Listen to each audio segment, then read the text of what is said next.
حضرت سلمان فارسی سے روایت ہے کہ بالکل شعبان کے اخیر میں رمضان کے آغاز پر نبی پاک صلی اللہ علیہ وسلم نے اپنے صحابہ میں مسلمانوں میں خطبہ دیا کہ لوگوں، تم پر ایک بہت عظیم مہینہ آنے والا ہے، بڑی برکتوں والا مہینہ آنے والا ہے۔ اس میں بہت ساری چیزیں بتائی ہیں، کچھ پہ بات بھی ہو چکی ہے۔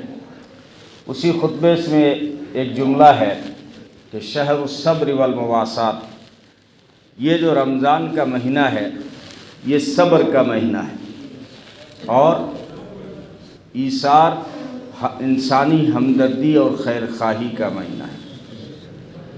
اب یہ مختصر سا جملہ ہے، لیکن اگر ہم غور کریں تو رمضان کے اعمال ہمیں صبر سکھا رہے ہوتے ہیں، اور صبر انسان کو دنیا اور آخرت دونوں جہاں کی کامیابیاں دے رہا ہوتا ہے۔ یہ صبر کا مہینہ ہے، اور رمضان کے اعمال سے صبر سکھایا جاتا ہے، صبر کو اور پختہ کیا جاتا ہے روزے سے۔ روزہ صبر کا نام ہے۔ آپ نے روزہ رکھا ہے اور اس کے بعد دوپہر کو چاہے پیاس لگے یا بھوک لگے، صبر کرنا ہے آپ کو۔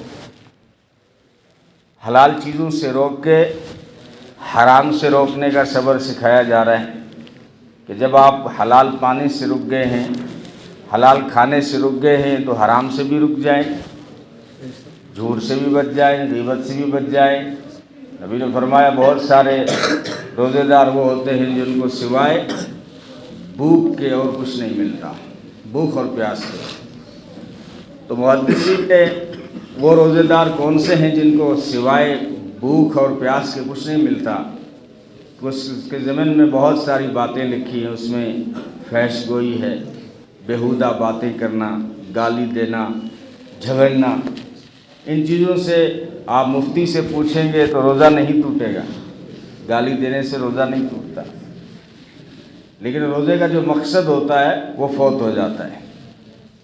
روزے میں انفیکشن تو آ جاتا ہے، روزہ پھٹ جاتا ہے تو دودھ، لیکن پھٹ گیا تو اس کی افادیت میں بہت سارا فرق آ گیا۔ اب کھیر نہیں بنے گی، پنیر بنا لو تو بنا لو اسکیم سے، ورنہ جو اس کا اصلی جو فائدہ ہے وہ نہیں ملے گا۔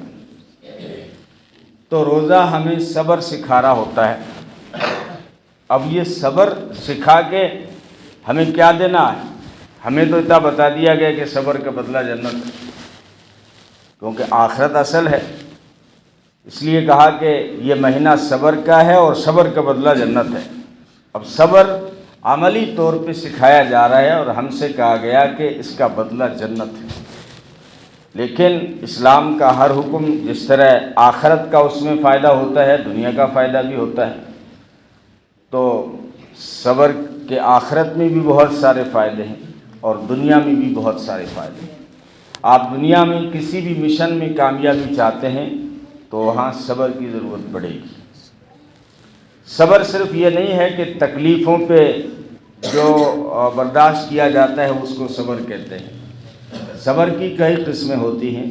ایک صبر ہوتا ہے مصیبتوں میں، مشکلات میں برداشت کرنا، اس کو بھی صبر کہتے ہیں۔ ایک ہوتا ہے نیکیوں پہ جم جانا، جو اعمال کر رہے ہیں اس کی پابندی کر لینا۔ نماز پڑھتے ہیں لیکن کبھی کبھار نہیں، بلکہ پابندی سے پڑھتے ہیں، اس کو بھی صبر کہتے ہیں۔ نیکیوں پہ جمنے کو بھی صبر کہا جاتا ہے۔ ان الذین قالوا ربنا اللہ ثم استقاموا، جنہوں نے کہہ دیا کہ ہمارا رب تو اللہ ہے اور پھر اس کے اوپر جم گئے، تو اللہ فرما رہے ہیں فلا خوف علیہم ولا هم یحزنون، اب خوف ان کے قریب نہیں آئے گا، رنج ان کے قریب نہیں آئے گا۔ اگر یہ صبر سیکھ لیں گے تو کامیابیاں ان کے قدم چومیں گے۔ اور دوسرا ایک صبر ہوتا ہے گناہوں سے بچنے کو بھی صبر کہا جاتا ہے۔ صبر کے معنی رکنے کے ہیں۔ اب خواہشات اندر آپ کو تیار کر رہی ہیں کسی گناہ کی طرف، لیکن آپ اللہ کے حکم سے اور اس کے خوف سے رک جاتے ہیں، تو آپ نے یہاں پر بھی صبر کیا ہے۔ نفس کو صبر کرنا پڑتا ہے، گناہوں سے رکنا ہے تو نفس تو چاہ رہا ہے کہ گناہ کر لوں، خواہش تو چاہ رہی ہے، لیکن آپ رک گئے تو یہ بھی صبر ہے۔ تو پتہ چلا صبر ایک تو یہ بھی ہے کہ نیکیوں پہ جم جانا بھی صبر ہے، گناہوں سے بچنے کو بھی صبر کہتے ہیں، اور کسی مشکلات پر، حالات پر برداشت کرنے کو بھی صبر کہتے ہیں۔ تو یہ سارا صبر، رمضان میں جو صبر کہا گیا، یہ تینوں قسم کا صبر مراد ہے۔ ہر طرح کا صبر ہمارے اندر آ جائے، اس کی عملی مشق چل رہی ہے۔ تو روزے سے رمضان کے مقاصد میں سے ہے کہ انسان کو صبر آ جائے۔ صبر آئے گا تو کیا ملے گا؟ جنت تو ملے گی، دنیا کے اندر بھی کامیابی۔ صبر، آپ بزنس کرنے گئے، آپ اگر صبر نہیں ہے تو دکان میں بھی کامیاب نہیں ہوگی۔ دکان کا اصول ہے تو وہاں آپ کو چند دن صبر کرنا پڑے گا۔ ایسے نہیں کہ دکان کھول لیے، گراہک نہیں آئے، چلو بند کرو، بھاگو یہاں سے۔ تو صبر صرف یہ نہیں کہ آخرت میں کامیابیاں دے لیتا ہے، بلکہ دنیا کی بہت ساری کامیابیاں صبر میں چھپی ہوتی ہیں۔ اس لیے کہا گیا بہادر وہ نہیں ہے جو کسی پہلوان کو پچھاڑ دے، بہادر وہ ہے جو غصے کو قابو میں رکھے، اپنے آپ کو قابو کرے، نفس کو قابو میں رکھے، خواہشات کو قابو میں رکھے، یہ ہے اصلی پہلوان۔ یہ بھی صبر کی قسم میں سے ہے۔ اب یہ دنیا کے اندر بھی صبر کامیابی دیتا ہے۔ آپ کے مقابلے میں کوئی دشمن ہے، اس نے گالی دی، بڑا ہے، اس نے گالی دی، آپ بھی دے سکتے تھے، آپ کے پاس بھی زبان تھی، لیکن آپ نے کیا کر لیا؟ صبر کر لیا کہ مجھے اس کا جواب نہیں دینا ہے۔ اب جس نے صبر کیا ہے اس کی جیت پکی ہے، اور جس نے گالی دی ہے اس کی ہار پکی ہے۔ صبر انسان کو یوں کامیابی دیتا ہے، اور اس صبر کے گھونٹ پینے والے کے ساتھ اب اس کی مدد کرنے کو اللہ کے فرشتے اترتے ہیں۔ ایسے ہی نہیں کہا گیا ان اللہ مع الصابرین، اللہ صبر کرنے والوں کے ساتھ ہے۔ تو یہ اگر جواب دے دیتا تو بدلہ ہو جاتا، برابر ہو جاتے، دونوں برے ہو جاتے۔ مشکل تو ہے یہ گھونٹ، یہ ہمیں عملی ٹریننگ کے ذریعے سے یہ سکھایا جا رہا ہے تاکہ تم بہت سارے موقعوں پہ اگر کامیاب ہونا چاہتے ہو تو صبر کا ہتھیار تمہارے پاس ہوگا تو دنیا کے شعبوں میں کامیاب ہوگی۔ صبر کے بغیر گھر نہیں چل سکتا۔ گھر میں مختلف مزاج کے لوگ ہوتے ہیں، بہو پتہ نہیں کس مزاج کی آئی ہے، بیٹی کا مزاج الگ ہے، بھابھی کا مزاج الگ ہے، بڑے بھائی صاحب کا مزاج الگ ہے، امی پاپا کا مزاج الگ ہے، دادے کا تو اور ہی الگ ہے۔ تو پھر اگر صبر سے نہیں چلے گا، صبر کی عملی ٹریننگ نہیں ہوگی تو گھر تباہ ہو جائے گا۔ یہ کیسے کہہ دیا تو نے میری ماں کو، تو کون ہوتی ہے لب لب کرنے والی؟ تو یہ جھگڑا شروع ہو گیا۔ تو آپ غور کریں کہ یہ صبر جو سکھایا جا رہا ہے اس کی اہمیت کیا ہے، کیوں کہا کہ یہ مہینہ جو ہے صبر کا مہینہ ہے، اور رمضان کے اعمال سے انسان کو صبر سکھایا جا رہا ہے۔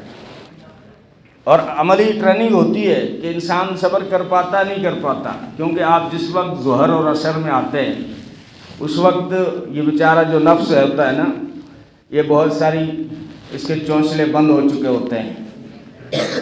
اب یہ نفس جو ہے کچھ حرکت کرنا چاہتا ہے، اس کے جو ہے بالکل بیلنس بگڑ چکا ہوتا ہے، اور آپ کو حکم دیا جا رہا ہے کہ نفس کا بیلنس بگڑ چکا ہے لیکن آپ کو صبر کرنا ہے۔ اس کا بیلنس بگڑنا اس کی مجبوری ہے، بیچارے کی صبح سے تم نے اس کی پوڑی بند کر دی، اس کی بیڑی بند کر دی، اس کا پانی بند کر دیا، اس کا کھانا بند کر دیا، یہ چونچلے کرتا تھا، ہر 5 منٹ کے بعد کرکرے کھاتا تھا، تم نے روزہ رکھ کے سارا نفس کا جو ہے بیچارے کا کر دیا۔ اب یہ نفس بڑا پریشان ہوتا ہے، ظہر عصر میں دھیان رکھا کرو، مجھے خطرہ ہوتا ہے کہیں مسجد میں جھگڑا نہ ہو جائے۔ اور تراویح میں تو ایسا لگتا ہے سارے بیوی سے لڑ کے آئے ہیں کیا؟ ارے بھائی یہ نفس کی مجبوری ہے، نفس کو سارا دن کچلا گیا ہے، لیکن تجھے صبر، یہاں یہی تو تیرا امتحان تھا، یہی تو مقصد تھا کہ جو نفس کو کچل کے تجھے صبر کا جوہر دینا تھا۔ 2 چیز اکثر نہیں ہوتا ہے لیکن لگتا ہے ہو جائے گا، نہیں ہوگا انشاءاللہ۔ صبر رکھا کرے 2 موقع پہ، خاص تراویح میں مجمع زیادہ ہوتا ہے، ہر قسم کے لوگ ہوتے ہیں، بچے ہوتے ہیں، اور ہم دعائیں کیا کرتے ہیں، اللہ ہماری مسجدوں کو آباد کرتے ہیں۔ تو اتنے اگر پورے سال آئیں تو ہم ہر سال روزانہ لڑیں گے پھر تو۔ یہ نوجوان بیچارے رمضان کے مہینے میں آتے ہیں تو اس کا مطلب یہ نہیں کہ ان کا وہی مزاج ہوگا جو پہلی صف والوں کا ہے، ان کا مزاج الگ ملے گا آپ سے، اور نوجوانوں کو برداشت کرنا پڑے گا، کیونکہ آپ جانتے نہیں، آپ کی دنیا الگ ہے۔ آپ دوستوں میں ایک دوسرے کو کہہ بھی دیتے ہیں، مکہ بھی مار دیتے ہیں، لیکن یہاں کے ڈینڈی مسجد کے بڑے خطرناک ہیں۔ آپ نے یہاں کہیں پنکھو چالو کر دیو، بیمار کرو ہو گئے۔ اب بیچارے نوجوانوں کی مجبوری ہے، مارچ میں ان کو گرمی لگتی ہے۔ اب یہ بوڑھے آدمی کو سمجھ میں نہیں آئے گا کہ نوجوانوں کو مارچ میں گرمی لگتی ہے، وہ سمجھتا ہے میرے کو ٹھنڈ لگ رہی ہے تو سارے سردی زکام میں اٹھائے بیٹھے۔ ایسا نہیں، تو یہ مسجد میں ہمیں صبر سکھایا جاتا ہے کہ اگر کسی بوڑھے نے کہہ دیا ہے کہ پنکھا بند کر دو تو نوجوانوں صبر سیکھ لو، 2 رکعت میں گرمی ہو جائے گی، لیکن آپ جو ہے صبر آپ کو سکھایا جا رہا ہے۔ تو یہی مزاج، اگر یہ صرف مسجد کی بات نہیں ہے، مطلب دنیاوی کہیں کسی بھی شعبے میں آپ کامیاب ہونا چاہتے ہیں، صبر ضروری ہے۔ تو یہی صبر انسان کو بہادر بھی بناتا ہے، پھر جری بناتا ہے، نڈر بناتا ہے۔ حالات کا مقابلہ کرنا صبر ہوگا تو کر پائے گا۔ یہ روزے سے آپ کی عملی ٹریننگ ہو رہی ہے کہ آپ دنیا کے کسی ایسے مراحل میں داخل ہو گئے کہ 17 گھنٹے پانی نہیں ملا، آپ وہاں کامیاب ہو سکتے ہیں کیونکہ آپ روزہ رکھ چکے ہیں۔ آپ دنیا کے کسی ایسے کام میں گھس گئے کہ 17 گھنٹے ٹفن نہیں آتا وہاں، آپ وہاں بھی کامیاب ہو سکتے ہیں کیونکہ آپ 17 گھنٹے کا روزہ رکھ چکے ہیں۔ وہاں پہ لائٹ نہیں ہے، وہاں پہ یہ نہیں ہے، وہاں پہ مزاج کے خلاف کام ہوتے ہیں۔ تو یہ صبر بہت مختصر سا جملہ ہے، لیکن دونوں جہاں کی کامیابیوں کا راز اس میں چھپا کے رکھا ہوا ہے۔ اور اسی کے ساتھ دوسرا ایک اور جملہ کہہ دیا کہ مواسات، یہ انسانی ہمدردی برابری کا مہینہ ہے، خیر خواہی کا مہینہ ہے۔ انسان کو جو پیدا کیا گیا ہے درد دل کے واسطے پیدا کیا ہے، اس کے مقاصد میں سے ہے، ورنہ عبادت کے لیے فرشتے بہت تھے۔ فرشتے انسان سے بہت پہلے بنائے گئے، کسی کو قیام میں کھڑا کر دیا گیا وہ قیام میں ہے، کسی کو رکوع میں کھڑا کر دیا وہ رکوع میں ہے، کسی کو کہا سجدے میں چلا جا وہ قیامت تک سجدے میں رہے گا۔ تو مولانا قاسم نانوتوی فرماتے تھے کہ فرشتوں سے اگر آگے بڑھنا ہے تو تم سجدوں سے کبھی آگے نہیں بڑھ سکتے، تمہاری اتنی عمر ہی نہیں ہے، تم کیا فرشتوں سے آگے بڑھو گے۔ اگر فرشتوں سے آگے بڑھنا ہے تو خدمت خلق یہ وہ کام ہے جو فرشتوں کے پاس نہیں۔ آپ یہ کام کر کے، مخلوق کی خدمت کر کے، انسانی ہمدردی کر کے، مساوات قائم کر کے، خیر خواہی کر کے آپ فرشتوں سے بھی آگے بڑھ سکتے ہیں۔ خطبے میں جہاں روزے کے فضائل بیان کیے گئے، جہاں رمضان کی اہمیت بتائی گئی کہ یہاں نفلی ایک نفل کرنا بھی فرض کے برابر ہو جاتا ہے، ایک فرض 70 کے برابر ہو جاتا ہے، لیکن محدثین فرماتے ہیں صرف نیکیوں کا بھاؤ نہیں بڑھتا، جس مقدس جگہ پہ نیکی کرنا بڑا کام ہوتا ہے اس مقدس مقام پہ گناہ کرنا بھی بڑا گناہ ہوتا ہے۔ جیسے حرم کے اندر آپ ایک نماز پڑھیں گے تو 1,00,000 نمازوں کا ثواب ملتا ہے، ایسے ہی اس کا الٹا بھی ہے، آپ حرم میں ایک گناہ کریں گے تو 1,00,000 گناہوں کے برابر گناہ ہوگا۔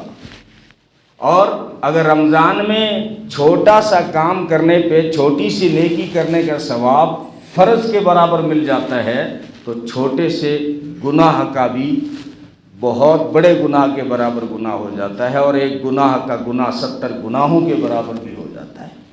یہ خیال رہے کہ رمضان میں اگر زیادہ نیکیاں نہ کما سکے تو کم از کم گناہوں سے تو بچے رہیں، ورنہ گناہ بہت زیادہ ہو جائیں گے۔ بہت سارے فضائل بیان کیے، اس میں ایک یہ بھی ہے کہ تم روزے داروں کو روزہ کھلوایا کرو، اتنا ہی ثواب ملے گا جتنا روزے دار کو ملتا ہے، تمہارے لیے جنت سجائی جائے گی۔ اب صحابہ کے اندر نیکی کی حرص تو تھی لیکن مجبوری بھی تھی، اللہ کے رسول ہم کیسے کھلائیں، دوسروں کو کیا کھلائیں کہ ہمارے خود کے گھر میں فاقہ رہتا ہے، ان کی تو مجبوری تھی۔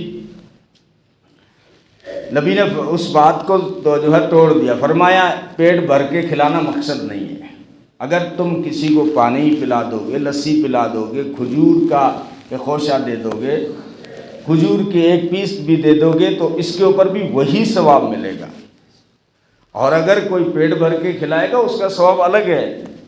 پھر اس کو میرے حوض کوثر پہ قیامت کے دن اس طرح سیراب کر دیا جائے گا کہ جو ہے جنت میں داخل ہونے تک اس کو پیاس نہیں لگے گی۔ لیکن جو میں کہہ رہا ہوں وہ یہ ہے کہ تم کسی کو جو ہے کھجور کھلا کر، کسی کو لسی۔ ہاں یہ بات صحیح ہے کہ جامع مسجد میں سفیروں کے قیام کا انتظام نہیں ہے، لیکن تاہم اگر کوئی کھلانا چاہے تو منع نہیں ہے۔ وہ صرف یہاں پہ سفرا کے سونے کا انتظام نہیں ہے، سڑک پہ مسجد ہے، اس حساب سے کمیٹی نے کیا ہوگا، ورنہ اگر آنے والے مہمانوں کو پوچھا کرو آپ نے چائے پی یا نہیں۔ ہمارے راجستھان کے بہت سارے علماء کرام بھی آتے ہیں مدارس کے سلسلے میں، اور راجستھانی کو آپ کو پتہ ہے روٹی نہیں ملے گی تو چلے گا، چائے ملنی چاہیے، لیکن یہ ہم نہیں پوچھتے ہیں، یہ ہماری کمی ہے، کھانے کا پوچھ لیا کریں۔ تو بہرحال یہ انسانی ہمدردی اور خیر خواہی کا معنی ہے، اور اسلام کے بنیادی جو اعمال ہیں، حضرت خدیجہ کا جو مشہور خطبہ ہے، نبی کے جب اخلاق بیان کر رہی ہے، اس میں نبی کے سجدے نہیں بتائے، تسبیح نہیں بتائی، کیونکہ جب پہلی وحی نازل ہوئی تو آپ صلی اللہ علیہ وسلم پہ لرزہ طاری ہو گیا۔ غار حرا سے اٹھے، گھر آئے اور کہا خدیجہ زمیلونی، چادر اڑائیے، خشیت علی نفسی، مجھے جان خطرے میں ہو گئی ہے، ٹھنڈ بھی لگ رہی تھی، پسینہ بھی آ رہا تھا، عجیب حال تھا۔ خدیجہ نے چادر اڑا دی، سرہانے بیٹھ گئی۔ اب کیا کہہ رہی ہے؟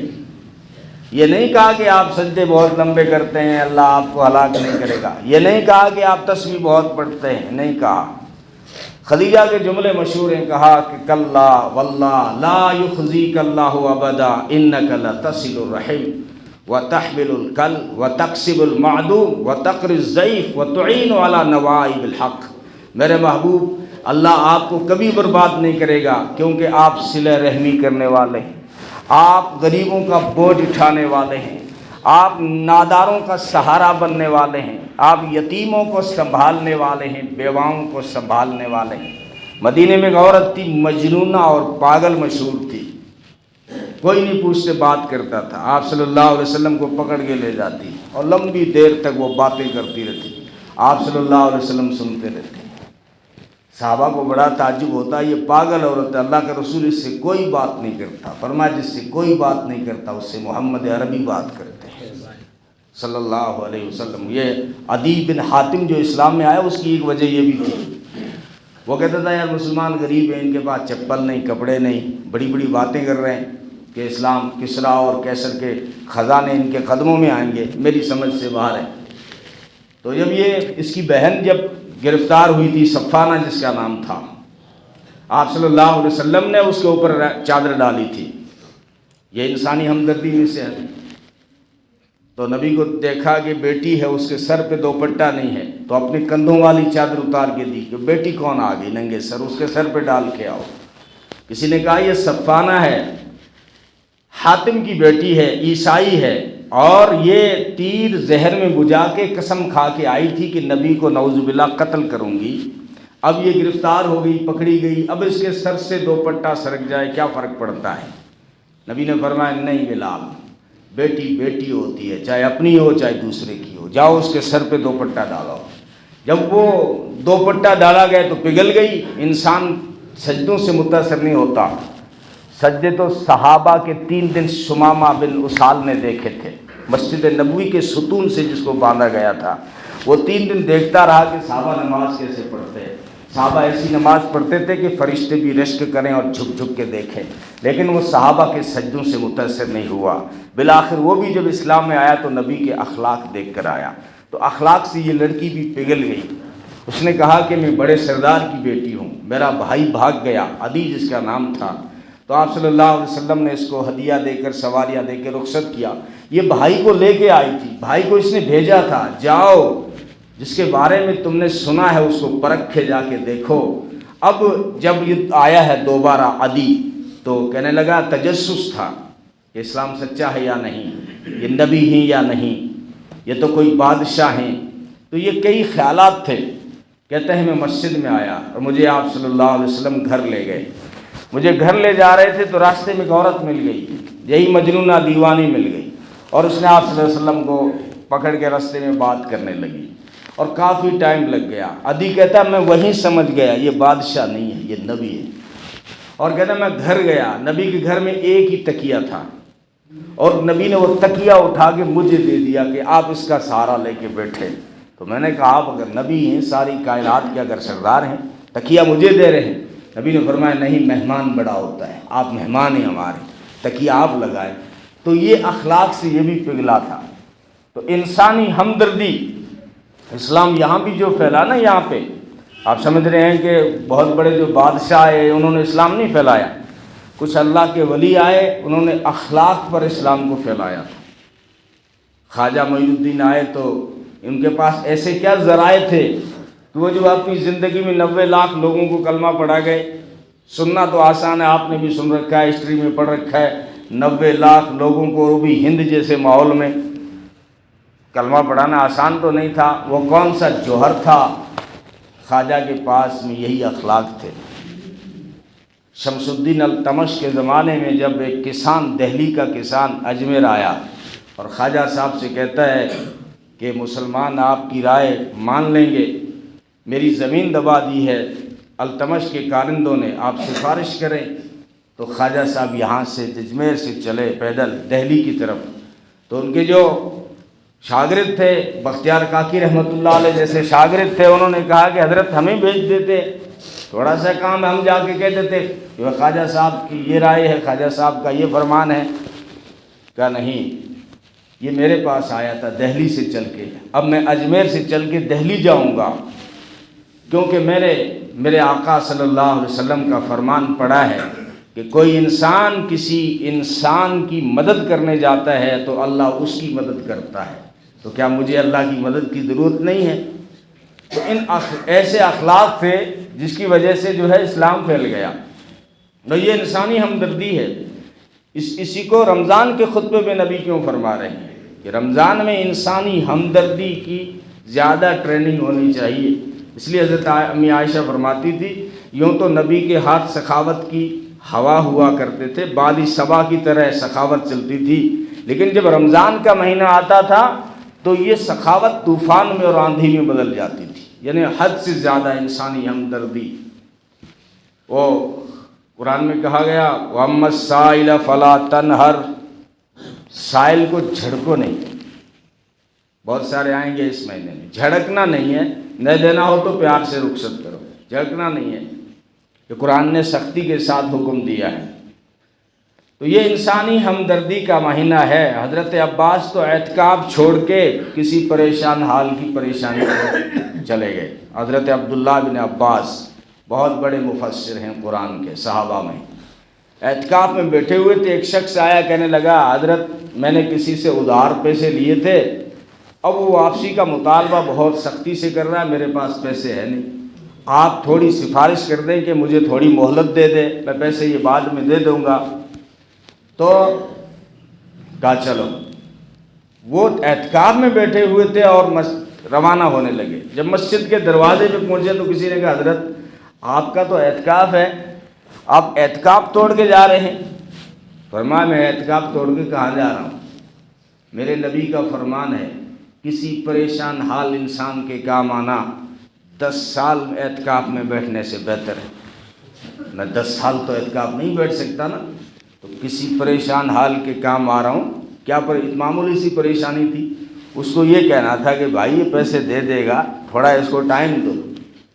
اس بات پر اعتکاف چھوڑ دیا۔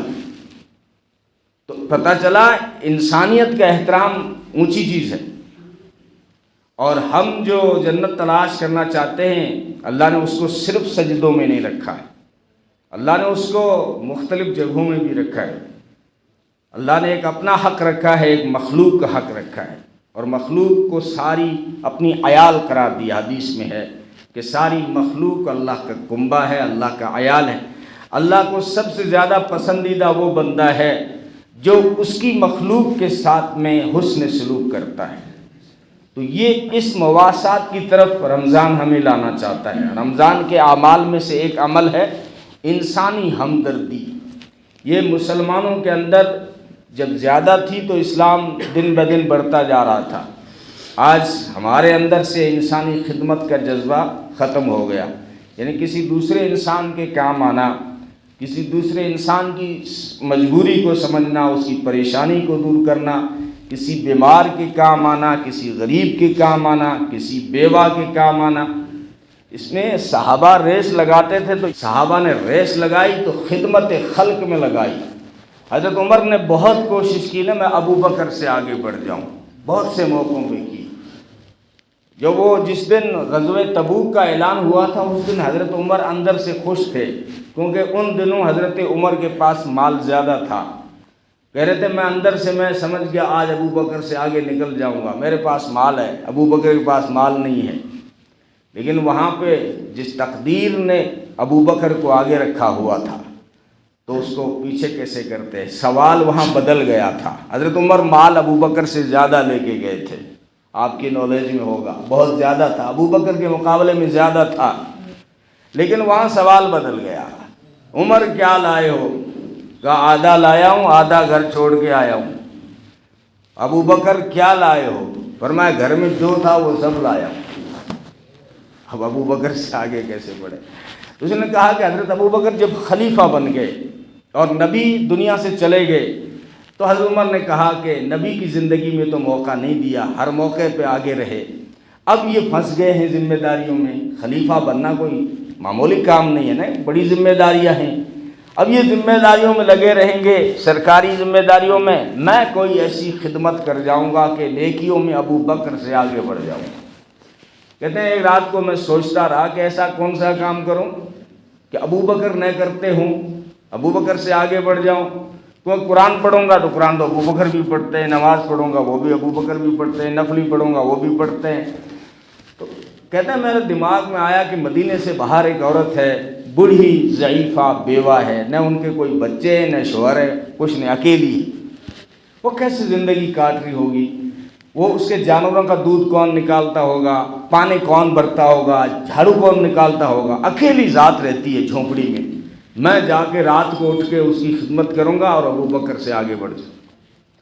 کہتے ہیں میں فجر کے بعد چلا اور وہاں جا کے پوچھا امی جان عمر بن خطاب کہتے ہیں میں خدمت کے لیے آیا ہوں، بتاؤ پہلے آپ کو کنویں کا پانی بھر کے دوں، بکریوں کا دودھ نکالوں، جھاڑو نکالوں، کیا کروں؟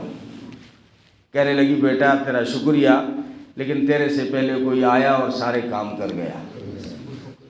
کہنے دوسرے دن میں فجر سے پہلے گیا کہ یہ ہے کون بیچ میں جو مجھے ابو بکر سے آگے نہیں بڑھنے دے رہا ہے۔ دوسرے دن میں فجر سے پہلے پہنچ گیا کہ امی اب بتاؤ میں فجر سے بھی پہلے آ گیا ہوں، اب پہلے پانی بھر کے آؤں، بکریوں کا دودھ نکالوں، یا تیرے کپڑے صاف کروں، تیرا گھر صاف کروں، برتن صاف کروں؟ کہنے لگی بیٹا آج بھی تیرا شکریہ، لیکن تم سے پہلے کوئی کام یہ سارے کر گیا۔ تیسرے دن کہتے ہیں میں تہجد کے وقت گیا تو وہ کہنے لگی بیٹا آج تو زیادہ لیٹ نہیں ہوئے ہو، وہ جو روزانہ آتا ہے وہ 2 کام کر چکا ہے، بکریوں کا دودھ بھی نکال چکا، میرے گھر کی صفائی بھی کر چکا، وہ کنویں پہ پانی بھرنے گیا ہوا ہے۔ اب حضرت عمر کو تجسس ہوا یہ ہے کون جو مجھے ابو بکر سے آگے نہیں بڑھنے دے رہا ہے؟ کہتے ہیں میں رستے میں چھپ کے کھڑا ہو گیا، دیکھو جب وہاں میرے قریب آئیں گے تو، اور اس پانی بھرنے والے نے بھی محسوس کر لیا کہ راستے میں کوئی انسان ہے، انسان کا سایہ اس کو بھی نظر آ گیا، وہ صرف اللہ کو دکھانے کے لیے سارے کام کر رہے تھے، تو اس نے بھی اپنے چہرے پہ کپڑا ڈال لیا کہ پتہ نہ چلے کہ نیکی کرنے والا کون ہے۔ تو جب قریب آئے تو حضرت عمر کو تو غصہ آ گیا اور چادر پکڑ لی، گا کون ہے تو؟ 3 دن ہو گئے مجھے ابو بکر سے آگے نہیں بڑھنے دے رہا ہے۔ وہ شخص نہیں بولا۔ حضرت عمر کہتے ہیں میں نے چادر چہرے سے اٹھائی، کوئی اور نہیں تھا، وہ ابو بکر تھا رضی اللہ تعالیٰ عنہ۔ تو یہ انسانی ہمدردی میں اس طرح ریس لگایا کرتے تھے۔ اور آپ صلی اللہ علیہ وسلم کی بیٹی فاطمہ کے بارے میں آتا ہے کہ انسانی ہمدردی کے لیے فاقوں میں اپنے سر کی چادر گھر کے باہر پھینک دی۔ اقبال نے کہا نا مزرع تسلیم را حاصل بطور، مادرشرا اسوہ کامل بطور۔ اقبال کہتا ہے کہ مریم از یک نسبت عیسیٰ عزیز و سہ نسبت فاطمہ زہرا عزیز۔ کہتا ہے وہ مریم بھی عزیز ہے جس کی نسبت عیسیٰ سے ہے، ایک نسبت ہے کہ نبی کی ماں ہے، لیکن فاطمہ کا تقدس دیکھیے نا کہ نبی کی بیٹی ہے، علی کی بیوی ہے، حسن حسین کی والدہ ہے۔ اقبال کہتا ہے کہ جو ہے کہ اپنی ماں کا اسوہ کامل تھی، تسلیم و رضا کی کھیتی کا میٹھا پھل تھی۔ محمد عربی سے جنہوں نے انسانی ہمدردی سیکھی تھی، اپنے والد گرامی سے۔ اقبال تو ماں کا کہتے ہیں کیونکہ خدیجہ بھی انسانی خدمت میں کم نہیں تھی۔ وہ زید جن کا مشہور واقعہ ہے کہ اس کے چچا لینے آئے تھے لیکن وہ نہیں گیا، اس کو حضرت خدیجہ ہی نے خرید کے نبی کی خدمت کے لیے پیش کیا تھا۔ حضرت زید کو، جن کو نبی نے اپنا بیٹا منہ بولا بیٹا کہا، وہ گم ہو گیا تھا اور بکتے بکتے بکتے جو ہے یہاں پہنچا، تو یہاں پر خدیجہ نے خریدا تھا اور خرید کر آپ صلی اللہ علیہ وسلم کی خدمت کے لیے دیا تھا۔ تو جب عرصہ ہو گیا اس کے والد اس کو ڈھونڈ رہے تھے اور اس کا چچا یہاں پہنچا تھا آپ صلی اللہ علیہ وسلم کے پاس، اور زید سے کہتا ہے کہ تیرا ابا تیری جدائی میں روتا روتا دنیا سے مر گیا، آج بھی تیری ماں رو رہی ہے گھر میں، تیری بہنیں تیرا انتظار کر رہی ہے، میں تجھے لینے آیا ہوں، کیونکہ میرا جو بھائی تھا، تیرا باپ جو تھا، اس نے قسم کھائی تھی کہ جب تک میرا بیٹا نہیں ملے گا میں کھاؤں گا پیوں گا نہیں، میں نہاؤں گا نہیں۔ وہ اسی غم میں دنیا سے چل گیا۔ آج بھی تیری بہنیں رو رہی ہیں، تیری ماں ایک کونے میں بیٹھ کے رو رہی ہے، مجھے ترس آتا ہے، ہمارا گھر ویران ہو گیا ہے، بیٹا بھتیجے میں تجھے لینے آیا ہوں۔ زید کہتا ہے لینے آئے تو اچھی بات ہے، آؤ میرا آقا دکھا دوں، میں کس کے یہاں رہ رہا ہوں وہ بھی میرا آقا تمہیں دکھا دوں۔ حضرت زید اپنے چچا کو لے کے گیا ہے وہاں پہ آپ صلی اللہ علیہ وسلم کے پاس، تو چچا نے ساری کہانی بتائی کہ سارا گھر پریشان ہے، رو رہے ہیں، میں اس کو لینے آیا ہوں، چھوڑ دیں۔ تو آپ صلی اللہ علیہ وسلم نے فرمایا کہ ہم زید کو چھوڑ دیں گے، اجرت بھی نہیں لیں گے، پیسہ بھی نہیں لیں گے، لیکن اس کی خوشی ہونی چاہیے، زبردستی نہیں بھیجیں گے۔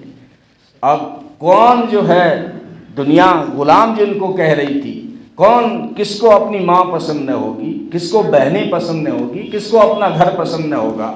لیکن چچا نے جب زید سے پوچھا ہے تو زید نے کہا میری بہنوں کو سلام دے دینا، میری ماں کو کہنا صبر کرنا، تیری گود میں نے وہ رحمت نہیں پائی جو محمد عربی کے یہاں پائی، میں نے وہ شفقت اپنے گھر میں اپنی بہنوں اور اپنی ماں کے پاس بھی نہیں دیکھی جو شفقت مجھے محمد عربی صلی اللہ علیہ وسلم نے عنایت کی۔ تو یہ خدیجہ نے حضرت زید کو آزاد کیا تھا۔ تو وہ اقبال کہتا ہے یہ بیٹی جو ہے فاطمہ، یہ بھی اپنی ماں خدیجہ کا نمونہ ہے۔ ایسے ہی اقبال نے نہیں کہا کہ اپنی ماں کا اسوہ تھا۔ کوئی سال آ گیا، مسائل مدینے میں آ گیا مانگنے والا، آپ صلی اللہ علیہ وسلم کے یہاں بھی فاقے پڑ رہے تھے، صحابہ کی طرف دیکھا تو صحابہ کی گردنیں جھک گئی، یعنی آنکھوں میں یہ بات ہو گئی کہ ہمارے گھر میں بھی کچھ نہیں ہے کہ مہمان کو کھلانے کے لیے۔ تو نبی نے اعلان کر دیا، فرمایا سلمان لے جاؤ اس کو مدینہ کی گلیوں میں، اعلان کرو اس کا کہ جو یہ اللہ کے رسول کا مہمان ہے، جو اس کو کھلائے گا اللہ اس کو جنت میں کھلائے گا۔ یہ اعلان کرتے ہوئے سلمان اس مہمان کو لے کے جا رہا تھا کہ مدینے میں فاطمہ کا گھر آ گیا، مدینے میں فاقہ پڑا ہوا تھا۔ اب یہ فاطمہ کے گھر کے آگے سلمان نے یہ آواز لگائی کہ اللہ کے رسول کا مہمان ہے، جو اس کو کھلائے گا اللہ اس کو جنت میں کھلائیں گے۔ تو فاطمہ کہتی ہے میں نے میرے گھر کو دیکھا، میرے گھر میں بھی فاقے پڑ رہے تھے، کھانے کو کوئی چیز نہیں تھی، میں نے اپنی چادر دیوار کے اوپر سے باہر پھینک دی اور کہا سلمان یہ چادر بیچ، یہودی کی دکان شمون کی دکان سے آٹا خرید اور وہاں سے روٹیاں پکا کے اس کو کھلا۔ یہ انسانی ہمدردی، ایک جملہ کہا تھا نبی نے رمضان کے خطبے میں کہ یہ صبر کا مہینہ بھی ہے اور انسانی ہمدردی کا مہینہ بھی ہے۔ تو یہ انسانی ہمدردی ہم مسلمانوں کے اندر اسلام پیدا کرنا چاہتا ہے، دیکھنا چاہتا ہے۔ یہ ہمیں کامیابی، یہ دنیاوی کامیابی یہ چیز بھی دلائے گی ہمیں۔ آپ جو ہے اگر چاہتے ہیں کہ اسلام مضبوط ہو، مسلمان مضبوط ہو، صرف دعاؤں سے کام نہیں چلے گا، انسانی ہمدردی کے جو کام ہیں ان کو آپ عام کریں، ریلیف کے کام چلائیں، تحریکیں چلائیں، تنظیمیں چلائیں، اس میں مسلک مت دیکھیں، دھرم نہ دیکھیں، انسانیت کے نام پہ آپ لوگوں کی مدد کریں، ہیلپ کریں، ہاسپٹل میں پہنچ جائیں، کبھی جو ہے پریشان حال کی مدد کرنے چوراہوں پہ پہنچ جائیں، تو یہ چیز ہے جو آپ کو سطحی طور پہ جو ہے زمین میں بھی آپ کو مضبوط کرے گی، اور اسلام بھی انہی اخلاق سے پھیلتا ہے، انہی اعمال سے پھیلتا ہے۔ لوگ ہمارے سجدے دیکھنے نہیں آتے، لوگ یہ نہیں دیکھتے کہ یہ رکوع میں کمر سیدھی کرتا ہے کہ نہیں کرتا، لوگ یہ ضرور دیکھتے ہیں کہ دکان پہ ٹھیک تولتا ہے نہیں تولتا، ٹھیک بولتا ہے یا نہیں بولتا۔ تو ہمارے جو اخلاق ہیں ان کی درستگی بھی یہ رمضان کے مقاصد میں سے ہے۔ رمضان اصل انسانیت کا جو جوہر ہے وہ اجاگر کرنا چاہتا ہے۔ وہ تو کچھ اعمال دیے ہیں، اس میں روزہ ہے پابندی کے ساتھ، تراویح بھی، جذبات شوقیہ نہیں کہ 8-10 دن آئیں گے اور پھر غائب ہو جائیں گے اور 27 کو پھر آ جائیں گے، ایسا نہیں ہوگا اب کی بار۔ موسم بڑا سہانا ہے، اسی ہمت کے ساتھ آپ جو ہے پابندی کے ساتھ تراویح بھی پڑھیں، روزے بھی رکھیں، قرآن کی تلاوت بھی کریں، صدقات اور خیرات کریں، انسانی ہمدردی کے کام کریں، اور کوئی مزاج کے خلاف کوئی بات ہو جائے تو نبی نے یہ بھی فرما دیا کہ صبر کا مہینہ ہے۔ نبی نے یہاں تک صاف کہا تھا کہ اگر تمہیں کوئی گالی دے یا تم سے کوئی لڑائی کرنا چاہے، اس سے یہ کہو کہ بھائی میرا روزہ ہے، یعنی لڑائی ختم کرنے کی بات کرو۔ اور ہم تو اسی جملے سے لڑائی شروع کرتے ہیں، تنبے روزہ نہیں کہ میرا روزہ ہے، تو اللہ پر احسان کریو کہ تو روزہ رکھی۔